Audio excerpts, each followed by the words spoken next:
everyone, Will and Eric here from Mature Minded Gamers, and today we're going to be doing a review for 2020 Bullshit, The Unprecedented Times.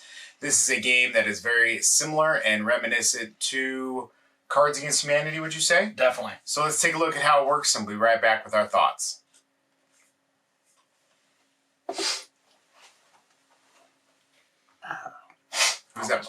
Focus, you can do it. Focus, camera.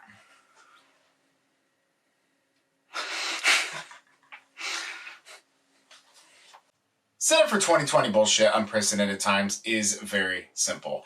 Each player is dealt 7 of the community cards, and 1 player is randomly selected to be the first judge. That judge will then take 1 judge card, read it out loud. After a year of research, psychologists say the newest phobia is, and then every other player at the table will put in their community card that is the most outlandish, the most crazy, the funniest, whatever it be, and they are pass these over to the judge. Then the judge will vote on which one is the best, and that is how you play. It's very similar to Cards Against Humanity. Now, there are a ton of cards in the box, so as far as replayability and everything, I mean, there are an absolute ton of not only judge cards, but also a huge amount of community cards as well. All right, so that game is very, very similar to Cards Against Humanity, wouldn't you say? Right. So Cards Against Humanity, you know, we've had years of it at this point, right?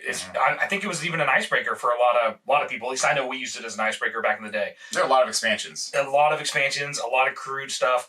2020 was such a year that they were able to make a game based just off that entire year and all the crazy stuff that happened. And then we ended up with 2020 Bullshit. Right. And a lot of political things, too, in there. Yes. Right.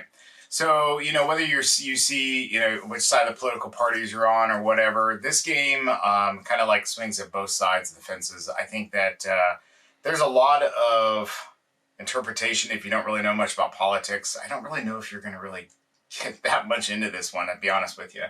It's very themed, right, towards 2020 and what happened. If you lived it and you experienced it and you have a lighthearted approach towards it, I think you're going to really like this game. Think of it more as like its own contained version of Cards Against Humanity, except it does things a little differently. I would say it's not as crude. You're right.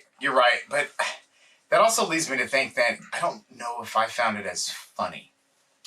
Because, I mean, some of the cards in there were like, oh, that's the best one.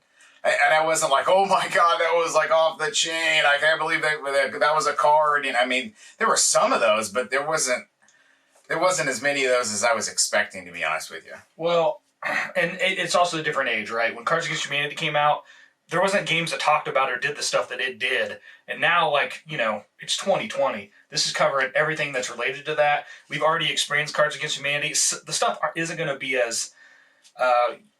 what's the right term? Isn't going to be as hard-hitting or unbelievable as it was when Cards Against Humanity covered stuff like that. Sure. I still would recommend this game, especially if you live through 2020, you want to have fun, and, you know, if you're playing with kids or someone who didn't experience 2020 or doesn't understand it, they're not going to get it, right? Yeah, this one is definitely ages 17 and up for some of the cards that are in there, plus some of the concepts of what the cards really mean, I think is a little beyond some ages. I mean, even Cards Against Humanity is not for kids either, but this one is a little bit different than Cards Against Humanity in the aspect of what it really goes over, but still something that is very reminiscent of that same title. And if you want something a little bit different, something a little bit newer, maybe something a little bit fresher than Cards Against Humanity and something for the newer age, I think the 2020 Bullshit is going to be a fine choice for your gaming group. So check it out on their website. We'll put a link to the comments below. But this has been Will and Eric from Mature Minded Gamers. Thanks for joining us today. Don't forget to hit that like and subscribe button. We would really love to have you also join us on our Discord. Follow us on Facebook, Twitter, YouTube. We do so much content. We would love to, again, engage you in the community as well. So come join us, have some fun. Until next time, everyone, stay safe. Take care.